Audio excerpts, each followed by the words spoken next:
Baik, bismillahirrahmanirrahim. Assalamualaikum warahmatullahi wabarakatuh. Allahumma salli ala sayyidina Muhammad, Allahumma salli ala sayyidina Muhammad, Allahumma salli ala sayyidina Muhammad. Alhamdulillah tuan-tuan, insya-Allah kita akan bersiaran secara langsung kuliah pada malam ni. Baik. Kita mula tuan-tuan. Alhamdulillahirabbil alamin wa bihi nasta'in wassalatu wassalamu ala rasulihil amin. وعلى آله وصحبه أجمعين اللهم اشرح لنا صدرنا ويسر لنا أمورنا واحلل عقدة من ألسنتنا يفقه أقوالنا اللهم لا سهل إلا ما جعلته سهلا وأنت تجعل الحزن إذا شئت سهلا اللهم آتي نفوسنا تقواها وزكها أنت خير من زكاها أنت وليها مولاها بسم الله الشافي بسم الله الكافي بسم الله المعافي بسم الله الذي لا يضر مع اسمه شيء في الأرض ولا في السماء وهو السميع العليم Amin amin rabbal alamin. Terima kasih kepada surah An-Nur, AJK surah An-Nur. Alhamdulillah tuan-tuan yang baru bersama dengan kita. Kita bersiaran secara langsung. Macam biasalah. Tapi kali ini secara online di alam maya, di mana saya bercakap seorang. Aduh lah. Tapi teringatlah dekat tuan-tuan di penjuru sana, muslimat di sebelah sini kan. Di dinding sana siapa, di tiang sini siapa, yang sibuk buat recording tu siapa kan. Lama tak datang ke surau. Tapi tak apa. Tahniah kepada pihak AJK atas inisiatif menganjurkan program ilmu, majlis ilmu. Mudah-mudahan ada manfaat di sana. Waalaikumsalam warahmatullahi ramai bagi salam. Terima kasih. InsyaAllah kita akan bersua pada malam ini. Saya macam biasa masih lagi handsome. Alhamdulillah. Baik, tuan-tuan, para imam, para AJK surau, muslimin, muslimat, muliakan Allah Subhanahu Wa Taala, kita dalam pandemik. Dan sekarang ni 3.0 PKP. Imej surau dah tukar ustaz. Tu dia. Memang saya nampak cantik surau tu dia, cat baru, renovation baru, tengah tengok buat kutipan tu. InsyaAllah malam ni kita akan tengoklah kalau bersesuaian kita sentuh sikit. Baik. Lama tak pergi nak tengok surau. Tapi dah nampak color baru surau tu. Alhamdulillah. InsyaAllah mudah-mudahan barakah di sana, rahmat di sana.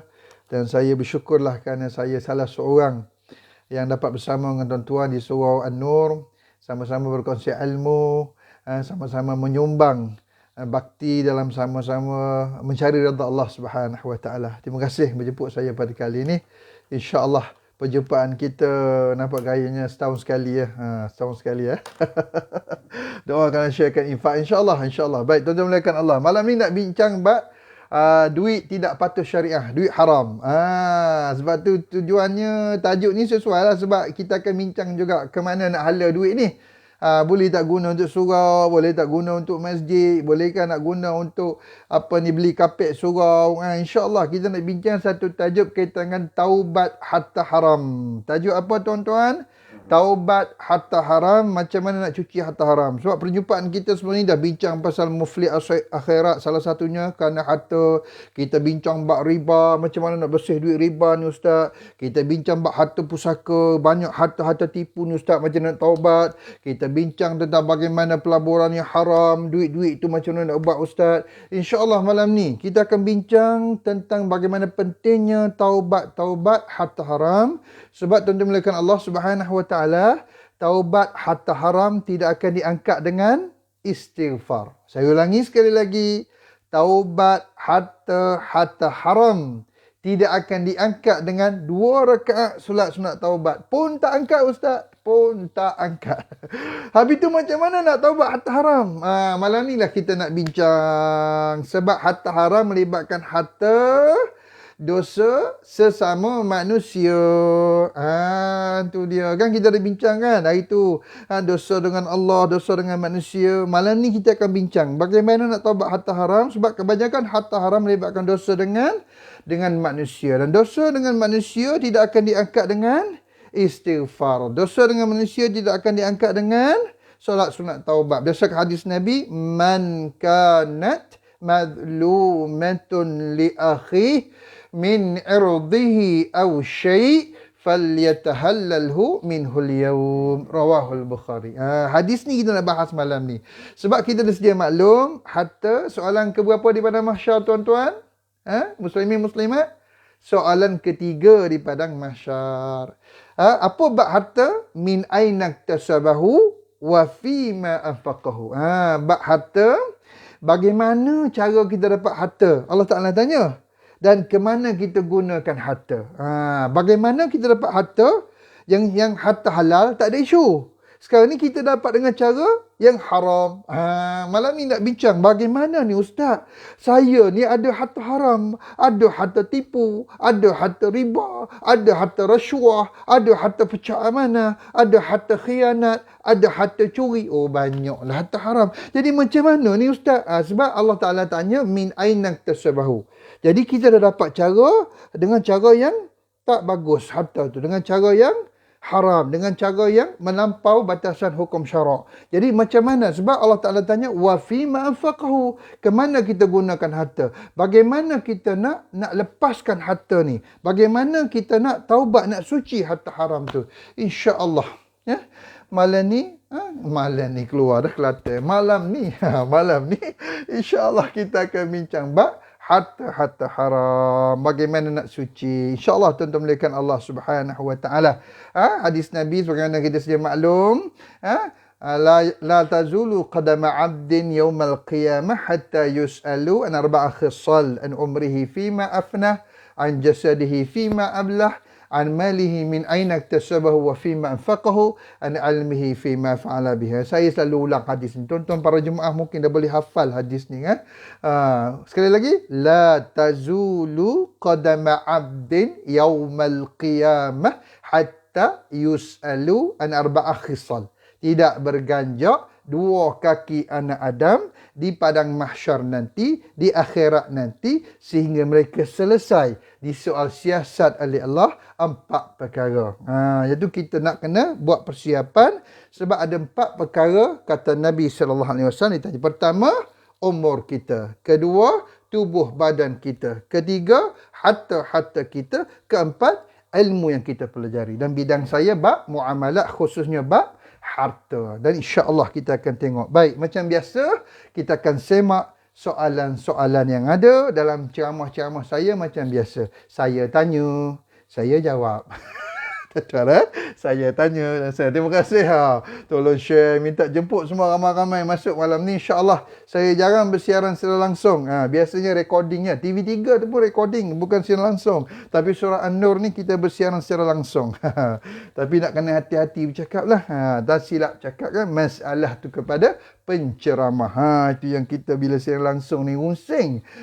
Nak bercakap lebih pun tak boleh. Nak bercakap kurang kan tak sampai. Ni masalah. Nak sebut benda-benda yang sensitif pun masalah. Sebab surat saman esok sampai depan rumah terus.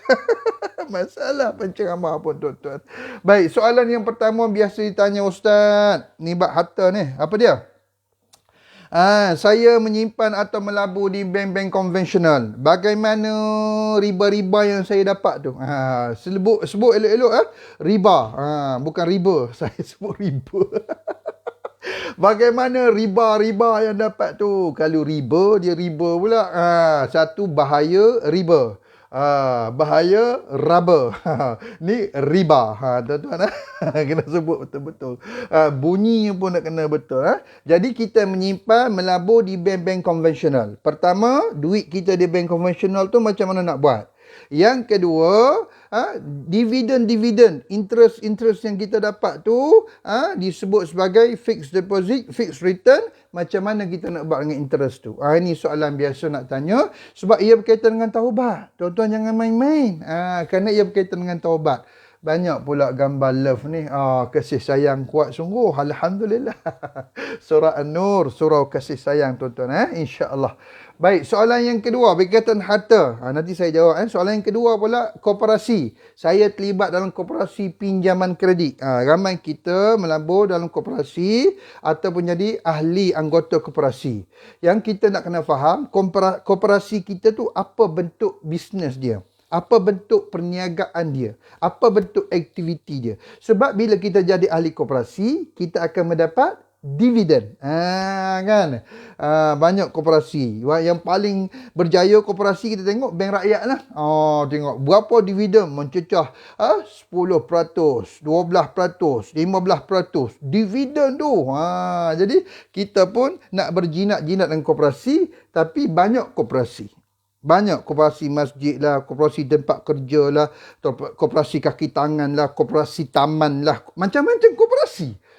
Kan? Jadi kita nak kena hati-hati sebab kita niat nak jadi ahli koperasi, nak melabur duit. Cuma kita nak kena semak. Koperasi yang kita labur tu, apa bisnes mereka? Apa perniagaan mereka? Apa aktiviti mereka? Sebab kita akan makan dividen tersebut. Tu dia. Saya memang tak makan duit Ustaz, saya makan ayam. Betul lah. Tak ada orang makan duit, makan ayam. Tapi daripada dividen tu lah bagi beli ayam. Tu dia. Assalamualaikum Ustaz dan sahabat syurga. Tu dia hebat. Hebat perkataan dia. Sahabat syurga Allah Subhanahu Wa Taala. Hebat. Alhamdulillah. Alhamdulillah terasa. Alhamdulillah kita menjadi ahli syurga. Amin. Baik, soalan yang ketiga berkaitan dengan harta. Pasal duit EPF. Pasal duit KWSP. Suami saya ni Ustaz, EPF suami saya, EPF isteri saya ni masih belum tukar kepada patuh syariah. Bagaimana status dividen? Kan, kita sekarang ni kerja, kadang-kadang anak kita pun masih lagi EPF, KWSP yang tak patuh syariah. Jadi dividen dapat tu macam mana tu Ustaz? Dan soalan taluk ASB macam mana Ustaz? Tu dia ni soalan payah nak jawab ni bila siaran langsung. Aduh, insyaAllah saya cuba jawablah setakat mana boleh jawab. Setakat mana boleh jawab. Nak kena hati-hati kan. Secara langsung. Baik, soalan berikutnya. Jika terlibat dengan kes penipuan, kita pernah tipu orang. Bak harta lah. Kadang-kadang berkaitan dengan amanah pun kita tipu. Kita khianat kan. Cara kita dapat gaji kita. Cara kita dapat upah kita. Cara kita dapat apa-apa berkaitan dengan harta tu ada sikit unsur-unsur menipu. Kita pun terasa ni memang tipu ni. Banyak yang aku tipu ni. Dan kita banyak kes tipu. Bagaimana ya saya nak bertaubat? So pernah tipu orang. Khususnya bab harta pusaka saya sebut kan. Tipu adik-beradik, tipu anak beranak kan. Kadang-kadang tipu amanah di tempat kerja kan. Tipu orang janji tu janji ni tak buat-buat sampai sudah. Jadi macam mana harta-harta tipu yang kita dapat? Bagaimana nak taubat? Baik, soalan berikutnya. Jika saya terlibat dengan skim cepat kaya, kan? Bagaimana Ustaz dengan wang untung skim tersebut? Kita pernah masuk skim cepat kaya. Nak sebut skim cepat kaya ni pun masalah juga sebab secara langsung tak boleh sebut juga contoh skim cepat kaya. Tapi tuan-tuan boleh type lah dekat Google nama-nama skim cepat kaya tu. Jadi kita pernah terlibat dengan skim cepat kaya. Sempatlah dapat untung Ustaz. Sempatlah tipu ahli keluarga, anak beranak, rakan taulan. Akhirnya skim tu lingkup.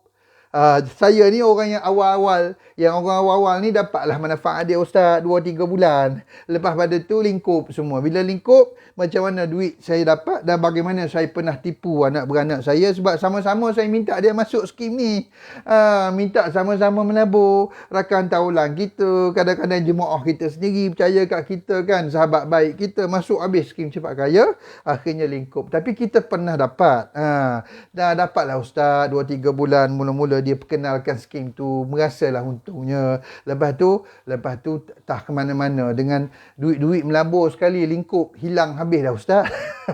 Jadi persoalannya duit yang pernah kita dapat, macam mana kita nak buat dan bagaimana dengan orang yang pernah kita tipu, kerana kita pun tak pasti skim ni betul ke tidak, tapi kerana anak beranak yang jemput, abang ipar dua yang jemput, kadang-kadang kawan baik yang jemput, suruh kita masuklah. Dan kita pun ajak orang selain kita masuk sekali, habis kena. Tuan-tuan, macam mana kedudukannya? Apakah kita sama-sama berdosa? Baik, kemudian duit judi. Saya pernah menang judi Ustaz. Tak kira lah judi belaga ayam ke, judi apa ni, main burung ke, judi magnum tu, judi toto ke, atau judi apa lagi. Macam-macam judi sebenarnya. Kadang-kadang main badminton, main apa ni, golf. Golf pun kadang-kadang boleh terlibat dengan judi. Kadang-kadang ni melibatkan bola pun kan, Premier League. Kadang-kadang kita pun tersama. Assalamualaikum, selamat surah. Okey, waalaikumsalam. Selamat bersiaran ya, selamat bersiaran kita pada malam ni. Jadi persoalannya adalah duit judi. Satu, terlibat dengan judi. Pertama, kita pernah dapat duit judi. Pernah menang lah. Kan? Allahumma salli ala Muhammad. Macam mana tu Ustaz? Satu lagi nak tanya Ustaz ya. Apa tu cabutan bertuah? Macam mana cabutan bertuah? Sebab cabutan bertuah ni saya nampak macam ada mirip-mirip judi juga Ustaz. Kadang-kadang kita buat family day dulu-dululah sebelum PKP ni kan. Dalam office pun kita buat cabutan bertuah. Kadang-kadang hari keluarga pun kita cabutan bertuah. Kadang-kadang masjid surau pun buat cabutan bertuah. Saya pernah ceramah ada satu masjid tu. Sebelum mula ceramah dia buat cabutan bertuah. Jadi dia umumlah. Kita akan ada cabutan tuah pada malam ni. Lepas Ustaz ceramah, jangan semua balik kerana kita akan umumkan apa ni pemenangnya. Lepas tu saya panggil dia, Ustaz, sini. Ustaz tu imam saya panggil dia. Kenapa Ustaz? Saya pun bisik kat dia. Apa hukum cabutan bertuah? Dia pun sudah. Tak boleh ke Ustaz? Dia siap ada semua kepada jemaah lagi. Saya tanya dia, apa hukum cabutan bertuah? Boleh ke tak boleh? Saya tanya dia, bisik kat dia. Dia, sudahlah Ustaz. Saya tak tahu. Saya tengok ramai orang buat cabutan bertuah. Saya ingat boleh. Saya tak kata tak boleh. Saya tanya Ustaz dulu. Saya mana tahu Ustaz. Dah kita semua buat bincang dengan AJK Surau, AJK Masjid. Nak ajak orang ramai ni supaya datang dengan kuliah dengan ceramah. Kita buat program cabutan bertuah. Yang mana bertuah dapatlah hadiah. Apakah hukumnya Ustaz? Saya tanya Ustaz ni boleh ke tidak dah Ustaz buat announcement tu. Saya pun tak tahu. Jadi kita kadang-kadang terlepas pandang, kita rasa dah ramai orang lain buat kan, ramai orang lain terlibat, bolehlah kot. Jangan begitu, sebab itu pentingnya ilmu, pentingnya kita ada kuliah pengajian supaya apa yang kita buat dunia akhirat ini selamat tuan-tuan. Kerana semuanya akan dia soal siasat di akhirat nanti. Itu peringatan yang besar kepada kita semua. Soalan berikutnya adalah, jika saya sudah terlibat dengan rasuah, kan, rasuah. Macam mana Ustaz? Saya dulu pernah kerja ni, kadang-kadang orang bayar sana, orang bagi hadiah tu, orang bagi hadiah ni. Sekarang ni kita tengok Section 17A, yang paling baru ni. Akta Suruhanjaya. Pencegahan rasuah SPRM yang dipindah baru ni, Section 17A. Dulu 17 saja, sekarang ni 17A. Lagi kuat tu, lagi memang menakutkan. Kita macam kami, saya ni kerja di bank pun takut. Section 70A ni memang dahsyat sekarang ni kedudukan dan kuasa yang diberikan kepada SPRM. Baik, tuan-tuan muliakan Allah Subhanahu. Tak apalah, itu bab akta, bab kuasa. Tapi yang pentingnya harta-harta yang kita ada ni, harta haram ni, macam mana nak buat, macam mana nak bersih. Baik, malam ni kita akan bincang tuan-tuan, supaya kita memahami bagaimanakah harta-harta ini untuk kita lupuskan mengikut hukum syarak. Baik, pertama sekali yang kita nak faham adalah konsep harta. Harta itu adalah amanah. Jadi harta tu amanah milik siapa? Milik Allah Subhanahu wa taala. Walillahi mulkus samawati wal ardh. Milik Allah apa yang ada di langit dan apa yang ada di bumi. Puan Haji Hasir, Assalamualaikum Ustaz dan sahabat. Waalaikumsalam warahmatullahi. Kalau ada soalan kat situ, tu saja boleh tuan-tuan type lah. InsyaAllah sambil-sambil tu saya cuba selesaikan. Tadi soalan bab ASB, apa hukumnya? Kalau ada lagi soalan saya pada soalan yang saya sebut tu, insyaAllah kita akan cuba jawab di hujungnya. Infak dalam surau tu ada kempen sikit. Baik, tuan-tuan mulakan Allah. Baik, apakah konsep harta? Harta itu adalah amanah. Amanah. Bila amanah, kena urus mengikut kehendak yang mempunyai harta. Yang mempunyai harta adalah Allah. Sebab apa yang ada di langit, yang apa di bumi, milik Allah. Termasuk kita juga adalah milik Allah. Jadi kena ikut kehendak Allah. Yang ni masalah besar. Kita rasa milik kita. Jadi yang tu kita nak kena faham dulu. Harta-harta yang ada ni milik siapa? Tanahnya, rumahnya, keretanya, duitnya, emasnya, sahamnya, harta diri kita, semuanya milik Allah. Maka bila milik orang, kita hanya meminjam. Macam kita pinjam barang orang lah. Kan, ikut sedap kita. Pinjam kereta orang. Tapi belagak semacam. Betul tak? Kita pinjam aja. Jadi tuan dia bagi tahu je. Kereta ni begini. Jangan buat begitu. Jangan buat begini. Jadi kita nak kena faham. Jadi bila kita meminjam hak orang lain, maka kena ikutlah ketetapan dia. Sama juga dengan kes yang ada di langit, yang ada di bumi, termasuk diri kita milik Allah. Maka hendaklah diurus mengikut ketetapan dan kehendak Allah Subhanahu Wa Taala. Sebab tu kita akan rasa bersalah. Kenapa kita mengambil harta haram ni? Kenapa kita terlibat dengan benda-benda yang dilarang ni? Sebab kita nak kena memahami hakikat. Jadi situ kita terasa dah. Kita terasa lah, silapnya aku dulu. Kerana buat tu, kerana buat ni. Tak apalah yang lepas-lepas dah. Cuma kita nak fikir balik. Di situ kita mengisafi hakikat sebenar hidup ini. Semuanya adalah milik Allah. Maka harta yang ada pun harus diurus dengan kehendak Allah. Jadi orang kadang-kadang tak faham.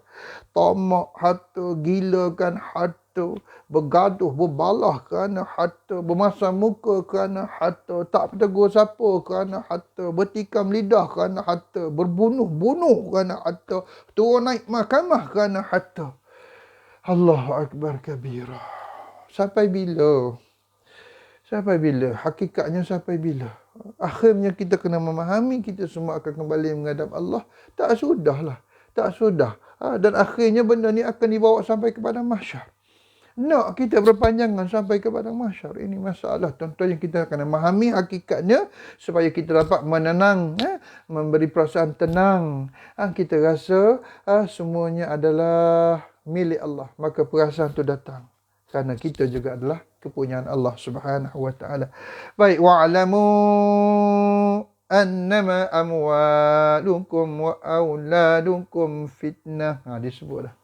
Surah Al-Anfal bahawa harta dan anak-anak adalah ujian. Itu dia. Konsep harta milik Allah dan harta adalah ujian. Itu dia. Maka kita nak kena faham. Yang kaya pun diuji dengan harta. Yang miskin pun diuji dengan harta. Yang sederhana pun diuji dengan harta. Dan sekarang ni dalam tempoh COVID-19 ni, pandemik ni, kita tengok banyaklah orang dalam kesusahan, kesempitan. Jadi kita diuji tu. Bagaimana jiran kita. Kita ada harta, kita ada wang ringgit, kita ada duit. Tapi jiran sebelah kita berlapar. Kaum kerabat kita di kampung berlapar. Kadang-kadang anak beranak kita pun dah diberhentikan kerja. Sekarang ni tak ada kerja. Nak cari kerja baru pun susah. Tak makan banyak hari dah. Kita ada harta, kita masih bekerja. Ujian tu. Ujian. Sebab tu Quran sebut harta adalah pinjaman Allah, amanah Allah, dan harta juga adalah ujian Allah. Wa'lamu, ketahuilah, annama, sesungguhnya, amwalukum, harta-hartamu, wa auladukum, dan anak pinakmu. Apa tu? Fitnah, iaitu ujian daripada Allah. Itu dia. Maka kita nak kena faham mesej Al-Quran. Sebab tu kena rujuk Al-Quranul Karim supaya hati kita tenang. Oh, ujian. Jadi bila ujian, bagaimana kita nak uruskan semua ni? Tuan mulakan Allah Subhanahu Wa Taala. Baik. Sekarang ni kita nak faham juga maksud harta haram.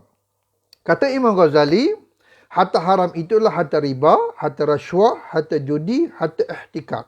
Ihtikar ni harta yang kita monopoli. Macam sekarang ni banyak juga orang yang ada harta tertentu, barang-barang tertentu, bila dia berniaga, dia monopoli. Dia monopoli. Jadi harga naik melambung, orang tak boleh nak beli. Kemudian dia mulalah jual dengan harga ikut dia lah, sebab dia yang ada kuasa pada barang tersebut. Itu disebut ihtikar, monopoli. Akhirnya dia menzalimi orang, menganiaya orang, dan keuntungan pada dia untung pada pandangan dia, tapi pandangan Islam adalah haram kerana dia telah monopoli dengan cara yang salah. Akhirnya pasaran tidak stabil, orang ramai susah payah, harga minyak naik, harga gula naik, harga ayam naik, harga beras naik, habis. Dia ada semua tu, tapi dia sengaja. Ini isu yang besar dalam bentuk perniagaan yang orang tak faham. Orang duk fikir untung. Hakikatnya tak ada barakah pada untung tersebut. Yang paling kita takut, untung itu haram pada pandangan agama Islam, maka masalah kita dengan harta-harta tersebut. Kata Imam Syafi'i, apakah maksud harta haram? Syariah melarang 8 perkara. Disebut. Pertama adalah riba, gharar, judi, tipu, rampasan, monopoli, rasuah, perniagaan yang tidak patuh syariah, dan juga benda-benda yang mendatangkan mudarat, macam arak, macam bangkai, daripada pendapatan pelacuran. Ini contoh. Kata Imam Syafi'i, harta haram itu ada 8 jenis. Sekali lagi ya, iaitu riba, mula-mula sekali disebut, gharar, judi. Gharar ni maknanya harta yang tak jelas. Daripada mana kita dapat harta tu? Tak tahu siapa-siapa. Kita tengok jual beli pun gharar. Banyak jahil. Banyak benda-benda yang tak jelas. Tapi kita nak ambil, kira milik kita je memanjang. Ini masalah. Jadi nak kena pasti. Sebab tu dalam Islam tu, milik tu sangat penting. Jual beli, milikkan jual beli. Sewa, milikkan melalui sewa menyewa. Milikkan melalui pinjam meminjam. Cara milik tu, macam mana milik harta ni? Upah mengupah. Macam mana milik harta ni? Kita nak kena tahu dia punya kaedah tu supaya pemilikan itu berada dalam ketetapan hukum syarak. Jangan salah milik harta. Bila salah milik harta nak menjawab di akhirat nanti. Baik, kita boleh tengok juga definisi Suruhanjaya Security. Ada 7 jenis. Suruhanjaya Security ni kalau tuan-tuan pergi website dia pun kita boleh nampak ada 7 jenis harta haram. Disebut dengan jelas iaitu riba, judi, barang-barang yang tidak halal, insurans konvensional. Ni sebut insurans konvensional tu memang harta haram. Jelas tu tuan-tuan, papasan-papasan yang ada tu macam mana nak buat. Kemudian aktiviti hiburan yang tidak selaras hukum syarak. Ni juga kadang-kadang hasil daripada aktiviti hiburan. Kita terlibat dengan program-program hiburan yang melanggar batas hukum syarak. Kemudian barang-barang berasaskan tembakau. Sebab tu rokok masalah tu. Berasaskan tembakau. Aktiviti melibatkan tembakau. Macam mana Ustaz, saya buka kedai runcit, jual rokok. Ni ada orang tanya kan. Saya ni niaga kecil-kecilan sambil jual burger. Ada juga sikit lah Ustaz, jual rokok. Macam mana nak buat tu Ustaz?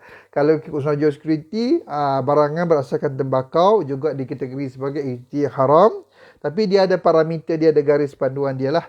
Kemudian ataupun securities yang tak patuh syariah. Itu juga tuan-tuan. Jadi ada 7 jenis yang disebut oleh Suruhanjaya Security Malaysia. Baik.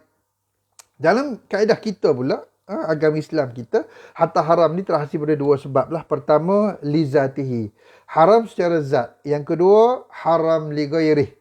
Haram li ghairih ni ialah haram bagaimana cara kita dapat. Itu dia.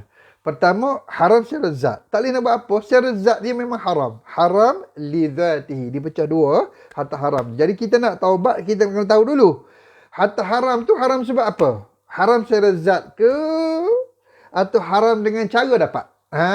Tu dia. Barulah kita boleh nak taubat ni. Sebab harta haram tak boleh dengan istighfar. Ustaz, saya ada duit riba, saya nak istighfar. Pegang duit riba ni, 1,000, 5,000. Astaghfirullahalazim. Tak kenalah sebab itu bukan caranya taubat duit riba. Ada duit rasuah. Berapa duit rasuah? Adalah Ustaz, kira dulu. Dapatlah dulu duit rasuah 50,000. Pegang duit rasuah. Astaghfirullahalazim. Tak boleh macam tu. Kita nak kena tahu duit rasuah tu macam mana nak buat. Duit riba tu macam mana nak buat.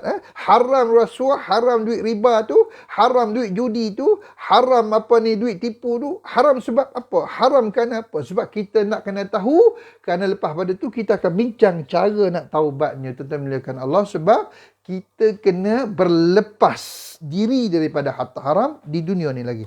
Sebagaimana kata Syekh Atiyah Saqar, pisahkan dirimu daripada harta haram di dunia ni lagi. Jadi tidak akan diangkat dengan istighfar sebab kita belum pisah lagi dengan harta haram tu. Harta haram tu masih lagi di bawah pemilikan kita. Jadi nak kena pisah, sebab tu tidak cukup taubat tu dengan istighfar. Jadi kita sebut tadi ada 2 jenis harta haram. Haram lidzatihi, haram secara zat. Apa contoh harta haram secara zat? Itu arak, babi, judi, rokok. Allah, sebut lagi rokok. Masalah sungguh. Minta maaf banyaklah tuan-tuan. Tapi itu yang ada dalam kitab pun sebenarnya buat macam mana kan. Dibahas oleh ulama-ulama, fatwa yang ada pun macam tu je. Saya nak kena sebutlah. Haram secara zat ni apa? Ulang sekali lagi. Iaitu arak, babi, judi, rokok, binatang yang tak sembelih. Yang ni buat macam mana pun dia memang haram secara zat. Contoh babi. Babi tu haram secara zat. Nak cakap macam mana? Ustaz, saya sembelih Ustaz. Sebut bismillah lagi dengan nama. Tak boleh. Sebab memang secara zat dia adalah haram. Maka macam mana nak cuci, nak taubat secara haram secara zat. Ini satu hal. Macam mana ni Ustaz? Ada arak. Ada arak. Zaman Nabi dulu sahabat-sahabat jumpa dengan Nabi. Macam mana nak lepus arak? Arak haram secara zat kan? Haram secara zat. Macam mana? Sebab ada sahabat tersalah beli arak. Kan? Tersalah beli. Sebab dulu dia selalu minum arak. Dah datang pengharaman arak. Tak apalah haram dah. Tapi kadang-kadang tersalah beli. Ada hadis Nabi riwayat Imam Tirmizi. Macam mana bila jumpa dengan Nabi? Ya Rasulullah, aku tersalah beli arak. Macam mana nak taubat, nak lupus arak ni? Sebab dia haram secara zat. Itu dia. Kan ada babi kan. Ada rokok. Rokok secara zat juga. Sebut banyak kali. Lama-lama dia left group. Ustaz left ceramah ada saya Ustaz. Sebab Ustaz sebut banyak kali rokok. Saya tak boleh. Tak, saya nak cerita malam ni lah. Bahawa dia secara zat dia haram kan. Baik, yang kedua, haram li ghairih. Haram li ghairih ni bermaksud haram disebabkan cara kita dapat. Hukum asalnya harta tu tidak haram. Contohnya apa? Duit RM50. Allah, saya tak bawa. Okey, duit sekeping RM50 tu. Tak bawa pula RM50 sekeping tu. Baik, duit RM50 haram secara tak. RM50 tu halal. Halal, tak ada isu. Cuma bagaimana cara kita dapat? Kita dapat dengan riba. Kan, betul tak? Kita dapat dengan tipu. Cara dapat tu, maka haramlah RM50. Duit ni hukum asal tu tidak haram. Halal. Tapi cara li ghairih au li kasbih. Ulama kata, bagaimana cara kita dapat, maka duit RM50 tadi menjadi haram. Jadi untuk ulama tuan-tuan, bagaimana nak taubat haram li ghairih. Hatta rasuah, hatta riba, hatta tipu, hatta curi, hatta khianat. Ni semua ni haram li ghairih. Contoh bagaimana ni? Hatta ihtikar, hatta aniaya orang, hatta zalim, kan? Hatta apa lagi? Peras ugu orang. Macam mana ni? Macam mana disebut haram li ghairih. Jadi kita kena faham apa benda tuan-tuan? Ada dua jenis harta haram. Haram secara zat atau disebut li dzatih. Yang kedua haram li ghairih, iaitu cara kita dapat, cara kita peroleh harta, maka harta itu menjadi haram disebabkan kita melanggar hukum syarak, kita zalim orang, kita aniaya orang, kita tipu orang. Tapi hukum asal harta tu tak haram. Cara kita dapat tu menyebabkan dia menjadi haram. Maka macam mana nak taubat? Ni kita sebut hadis muqaddimah saya baca tadilah. Hadis juga dibahas dalam kitab Riyadhus Salihin. Tuan-tuan boleh buka dan rujuk kitab Riyadhus Salihin karangan Imam Nawawi. Hadis ni juga dibahas dalam kitab ini. Man kanat madlumatun, kata Nabi SAW, man kanat madlumatun li akhi min ardihi aw syai' falyatahallalhu minhu al-yawm qabla alla yakuna dinarun wala dirhamun in kana lahu amalun salih ukhidha minhu biqadarin madlumatih wa illam takun lahu hasanat ukhidha min sayyiati sahibih fahumila alaih. Tu panjang sikit hadis dia, cerita bagaimana nak taubat. Kata Nabi SAW, maksud hadis sahih riwayat Imam Bukhari ni, sesiapa yang ada bersangkut paut kezaliman dengan saudaranya. Yang ni saya sebut tadi. Bila kita nak taubat ni kita kena tengok pula, taubat dosa dengan Allah atau taubat dosa dengan manusia. Kalau taubat dengan manusia, ini rujukan hadisnya. Nabi SAW sebut, sesiapa yang ada sangkut paut kezaliman dengan saudaranya, iaitu sesama manusia lah, baik berkaitan kehormatannya, kita malukan orang, kita aibkan orang, kita jatuhkan maruah orang, kita umpat orang, kita fitnah orang. Masalah tu tuan-tuan. Atau selainnya, termasuk ulama bahas, selain ini adalah harta-hartanya juga termasuk. Kita tipu dia, kita curi hak dia, kita aniaya dia, kita zalim dia, kita ugut dia, kita tindas dia. Bagaimana cara macam-macam lah. Jadi menyebabkan harta, maka kata Nabi SAW, nak taubat dosa dengan manusia, maka mintalah dihalalkan daripadanya pada hari ini. Ni hadis sahih. Jadi tak cukup dengan istighfar. Tak cukup. Istighfar itu astaghfirullahalazim. Ya Allah, aku mohon keampunan kepadamu ya Allah. Iaitu kita menginsafi kesalahan kita dan kita lafaz istighfar menunjukkan bahawa kita memohon keampunan daripada Allah. Tetapi kalau dosa dengan manusia, kata Nabi, falyatahallalhu minhul yawm. Hendaklah kamu minta halal daripadanya pada hari ini. Yakni hari di dunia. Jadi, tak kena semak. Dosa aku ni, dosa kita ni dengan manusia, dosa apa? Dosa harta. Yang bincang malam ni dosa harta. Terima kasih Ustaz atas penjelasan. Memang tuan-tuan, ramai orang salah faham dalam bab dosa dengan manusia. Ramai orang ingat dosa dengan manusia dengan istighfar. Sedangkan Nabi sebut dengan jelas. Mesti minta halal.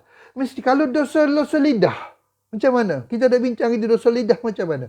Kalau dosa perbuatan, kita pukul orang, kita sepak terajang orang, kita cererakan orang, kita bertekar dengan orang, kita bergaduh dengan orang. Macam mana ni? Kita sihir orang. Dia tak cukup dengan istighfar. Yang hari ni pula dosa melakukan harta pula sama. Kita tipu orang, kita riba, kita zalim orang, kita aniaya orang, kita makan rasuah, yang ni kita tindas hak-hak orang. Sebab dengan rasuah ini, kita menindas hak orang lain. Jadi apa yang berlaku kepada kita? Jelas Nabi kata tidak cukup dengan istighfar. Falyatahallalhu minhul yawm. Kamu semua kena minta maaf dan minta halal di atas muka bumi ni. Ni yang kita rasa ya Allah berat. Harta tipu. Nak kena cari orang yang kita tipu. Nak minta halal. Dan nak pulangkan semula duit yang kita tipu, harta yang kita tipu. Sebab tu saya kata tuan-tuan, dalam kes tipu harta pusaka, tipu adik-beradik, tipu anak-beranak, tipu pak saudara, tipu mak saudara, kadang-kadang tipu mak, tipu ayah. Allahu Akbar. Mak baru mati, nakkan harta, tipu ayah. Ayah baru mati, nakkan harta, tipu mak. Tuan-tuan, dia tidak akan diangkat dengan istighfar. Sebab Nabi sebut hadis sahih, sebelum tidak laku lagi dinar dan dirham. Sebab di akhirat nanti alla yakuna dinarun wala dirhamun. Karena di akhirat nanti tidak ada nilai dinar dan dirham. Kalaulah kita ambil contohlah, boleh tebus dosa dengan dinar dan dirham, maknanya boleh bawa harta, boleh bawa duit. Akhirat nanti tebus. Untunglah orang kaya. Untunglah tuan-tuan. Kita pun berhempah pulah lah cari banyak harta. Bila mati, pesan kat anak-anak, pesan kat suami, pesan kat isteri, tolong kambuh sekali dengan harta ni. Saya nak bawa 3 juta. Bila saya mati, saya ni betul-betul lemuh cari harta ni. Bawa sekali, kabus sekali, timbus sekali. Sebab di akhirat nanti, saya nak tebuh dosa-dosa saya. Kata Nabi, alla yakuna dinarun wala dirhamun. Tidak ada nilai dinar dan dirham di akhirat nanti. Sebab tu nak kena selesai di sini. Nak kena selesai di dunia ini. Allahu Akbar kabira. Dan kata Nabi, jika dia mempunyai amal soleh, maka diambil daripadanya sesuai dengan kadar kezalimannya. Jadi, tolak selesai amal soleh, amal kebaikan. Pahala baca Quran, pahala zikir, pahala semayang, pahala puasa, pahala sedekah, pahala infak. Allahu Akbar. Ni kita banyak nak infak untuk surau. Tapi kita lupa pahala apa ni dosa-dosa dengan manusia. Alhamdulillah pahala infak. Banyaknya pahala infak. Tapi kita lupa nak taubat dosa dengan manusia. Habis di akhirat nanti. Allahu Akbar. Dan jika tidak memiliki pahala kebaikan, maka diambil dosa-dosa saudaranya dan ditimpa ke atasnya. Itu kaedah tolak selesai. Jadi kita tak tahu di akhirat nanti bagaimana tolak selesai, lama mana proses mahkamah Allah. Maka jangan kita perjudikan nasib kita. Selesai di sini, kata Nabi. فَلْيَتَحَلَّلْهُ مِنْهُ الْيَوْمِ. Selesai semua urusan dengan manusia di sini, di dunia ini lagi. Jangan kita tangguh-tangguh. Jangan kita rasa benda ni tak apa. Di akhirat nanti aku tunggu kau, aku selesai dengan kau di padang mahsyar, amboi. Tak payah, Nabi sebut dah. Di sini, kata Nabi. Maka daripada hadis ini, kata Imam Nawawi dalam kitab Riyadhus Salihin, maka syarat sah taubat dosa dengan Allah dan syarat sah taubat dosa dengan manusia berbeza. Ada 3 syarat sah taubat dosa dengan Allah dan ada 4 syarat sah taubat dosa dengan manusia. Syarat sah taubat yang pertama, sama ada dosa dengan Allah, dosa dengan manusia. Yang pertama sama saja, wajib meninggalkan dosa, wajib meninggalkan maksiat. Syarat sah taubat yang kedua, sama ada dosa dengan Allah, dosa dengan manusia, menyesal sebenar-benarnya maksiat yang kita lakukan. Menyesal. An-nadamah. Sebab tu jangan main-main dengan dosa ni. Yang ketiga, berazam sungguh-sungguh tidak mengulanginya lagi. Bertekad berazam, tak akan ulang. Itu syarat. Kalau tuan-tuan buka kitab Riyadhus Salihin ni, kata Imam Nawawi, tidak sempurna salah satu daripada 3 syarat. Ini dosa dengan Allah ni, ada 3 syarat. Tidak sempurna salah satu daripada 3 syarat ini, maka taubat tidak akan diangkat oleh Allah. Jangan main-main. Tidak sempurna syarat sah taubat, maka tidak akan diangkat taubat, kata Imam Nawawi. Jadi dosa dengan Allah ada 3 syarat. Dosa dengan manusia ada 4 syarat. Apa syarat yang keempat? Syarat yang keempat nak bincang malam ni.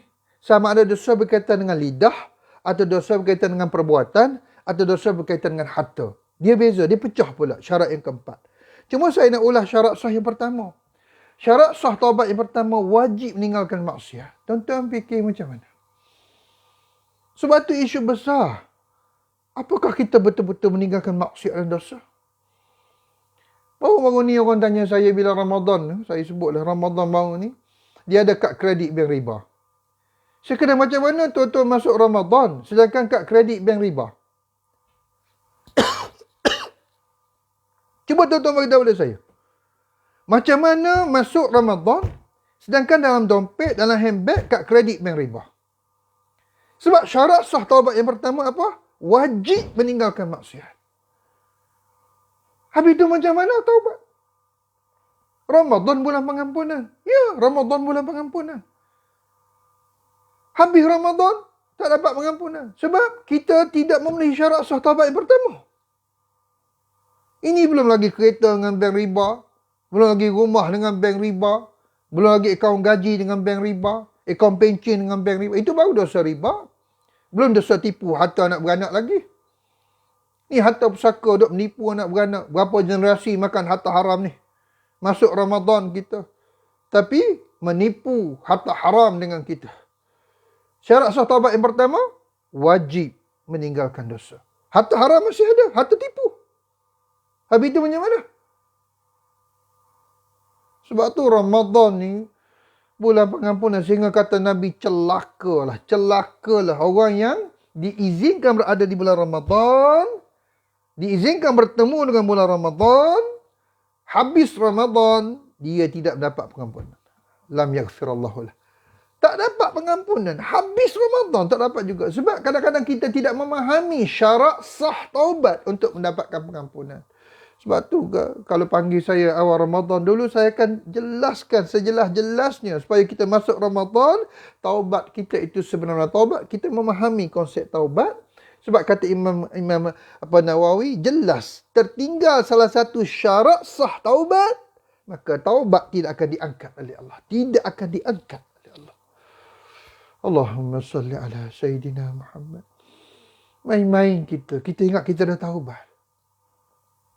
Kita ingat kita dah kembali kepada Allah. Ustaz, saya tiap-tiap malam Ustaz buat solat sunat taubat. Alhamdulillah. Cuma saya nak tanya puan, nak tanya tuan, syarat sah taubat ni apa?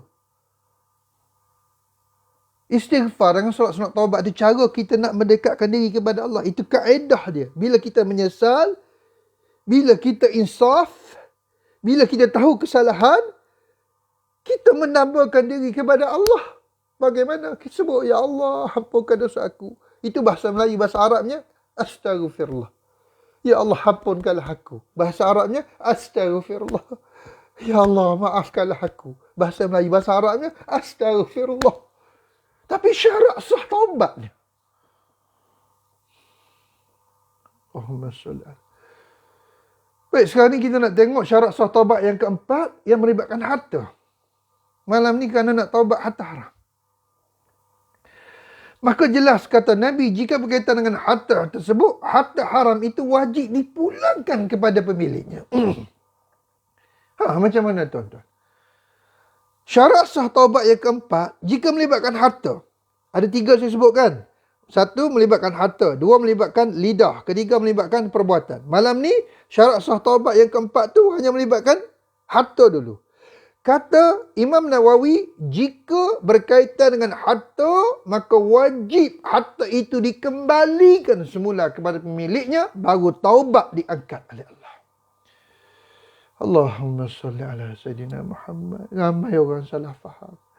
Tak apa Ustaz, hujung-hujung tahun ni saya pergi buat umrah, menangis depan Kaabah, insya-Allah diampunkanlah dosa saya. Oh, baru ni puasa Arafah, kan diampun dosa.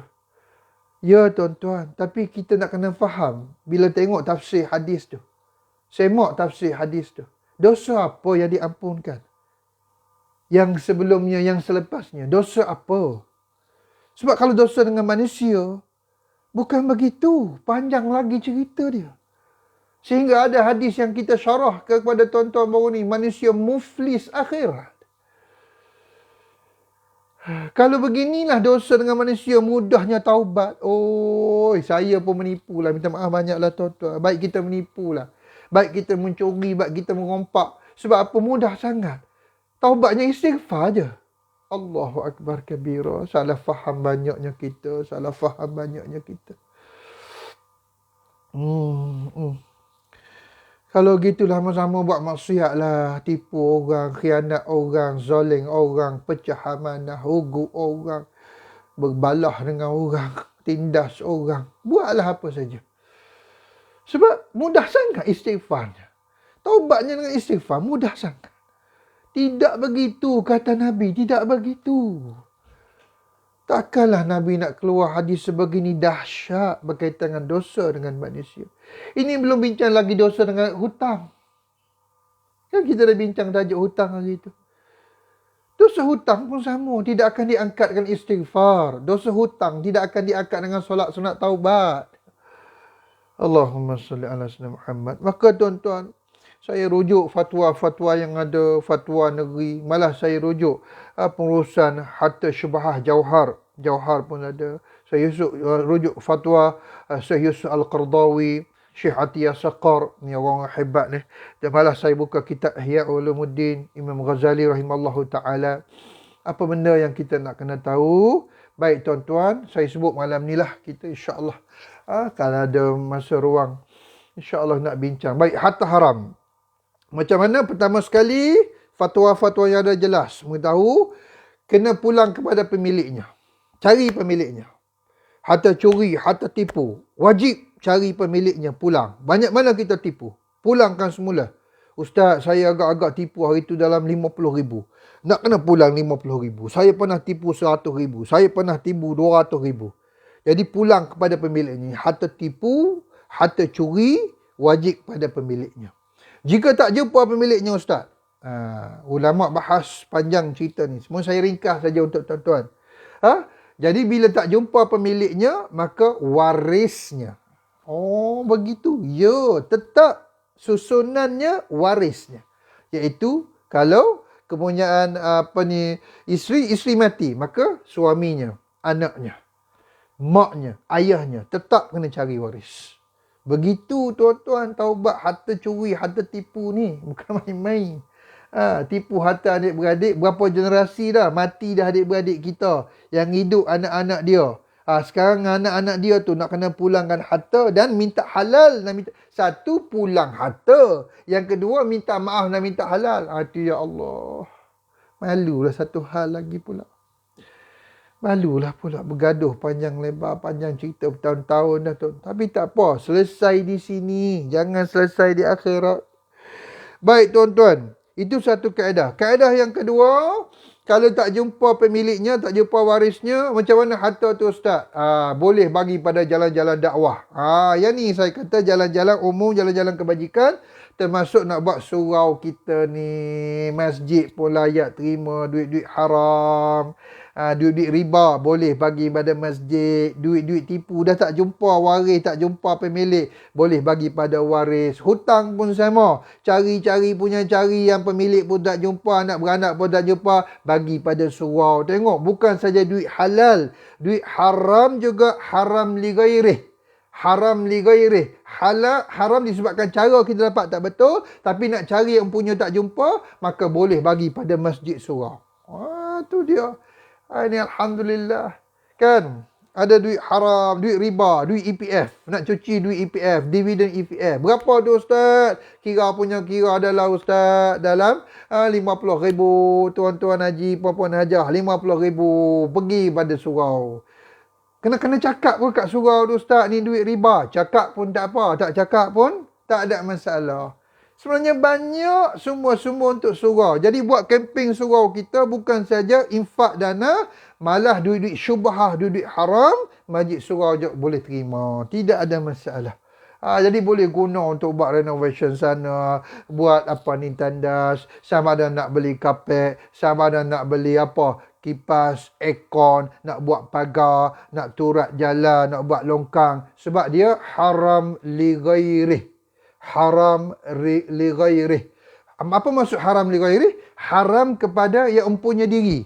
Kepada orang lain tidak haram. Yang dia sendiri, dia tak boleh ambil manfaat atas harta haram. Dia sendiri tak boleh. Ustaz, ada harta haram ni, harta apa ni? Harta riba, harta rasuah. Saya nak bayar saman. Tidak boleh sebab manfaat daripada dia. Tidak boleh.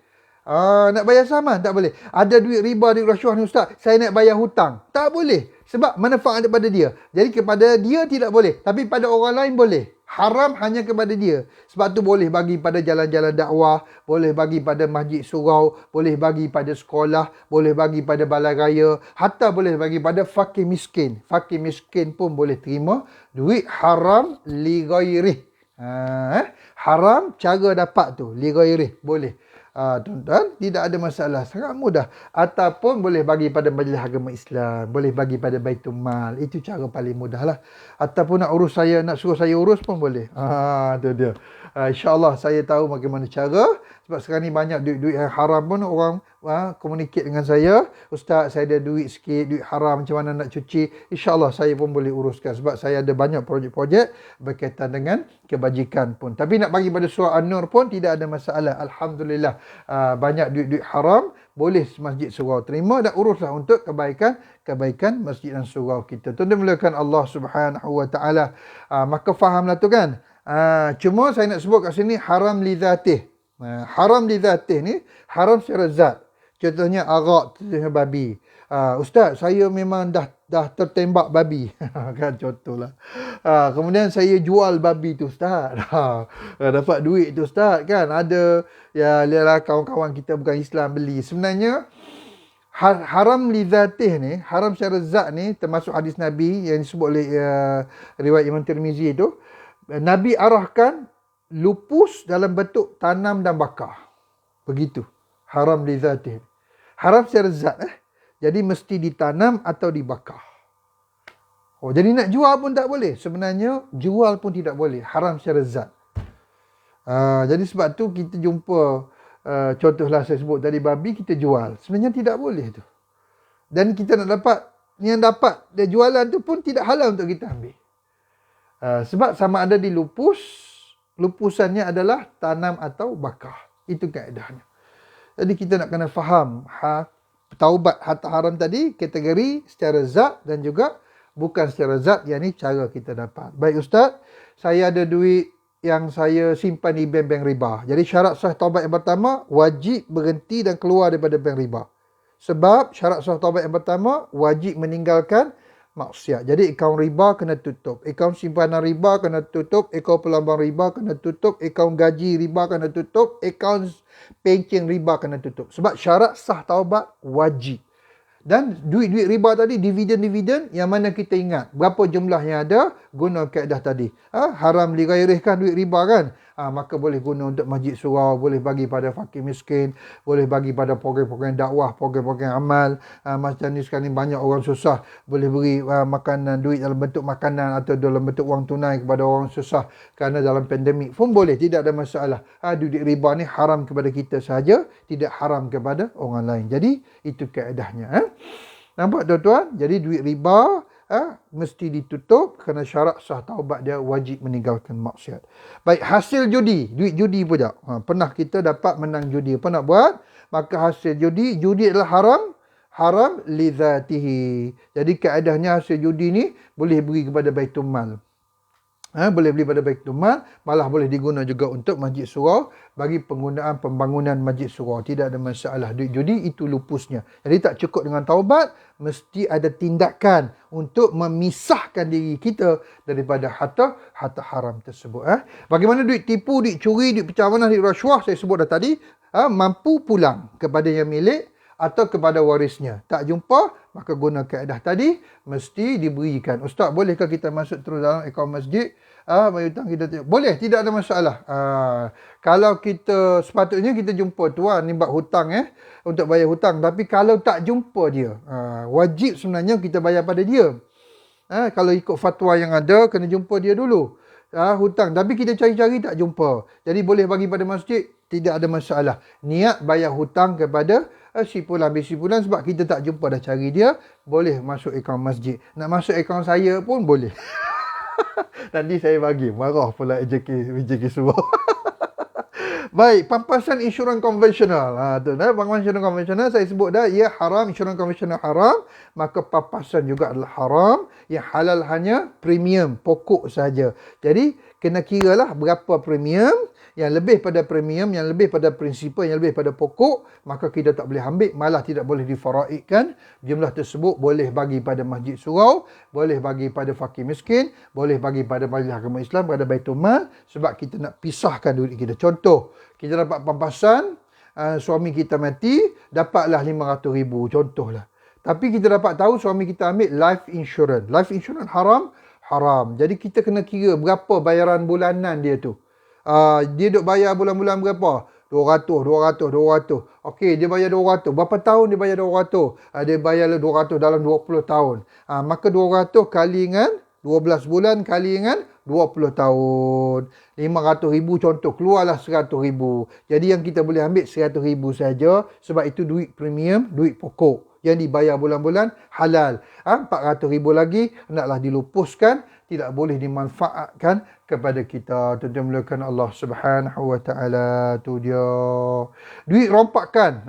Banyaklah cerita duit rompakan pula. Macam mana nak rompak? Sebab apa? Nak rompak pula. Maksudnya duit rompakan tadi macam mana? Kita ambil duit rompak, duit judi, kita biakkan.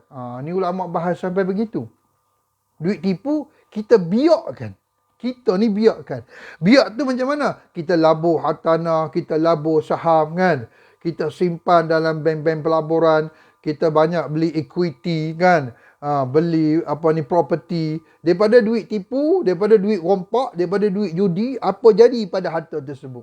Tu dia panjang cerita. Allahumma salli ala sayyidina Muhammad. Sebab ramai orang tanya saya, Ustaz, saya menang judi. Lepas tu saya beli rumah. Saya hadiahkan rumah pada anak saya. Macam mana nak buat? Panjang cerita lah. Allahumma salli ala sayyidina Muhammad. Dalam bab harta haram ni, kita nak kena banyak hati-hati tu menjaga Allah SWT. Macam pukul 9 kita ni. InsyaAllah, saya ulas secara ringkas tu. InsyaAllah panjang ceritanya. Tuan-tuan boleh hubungi saya lah. Nombor telefon ada kan?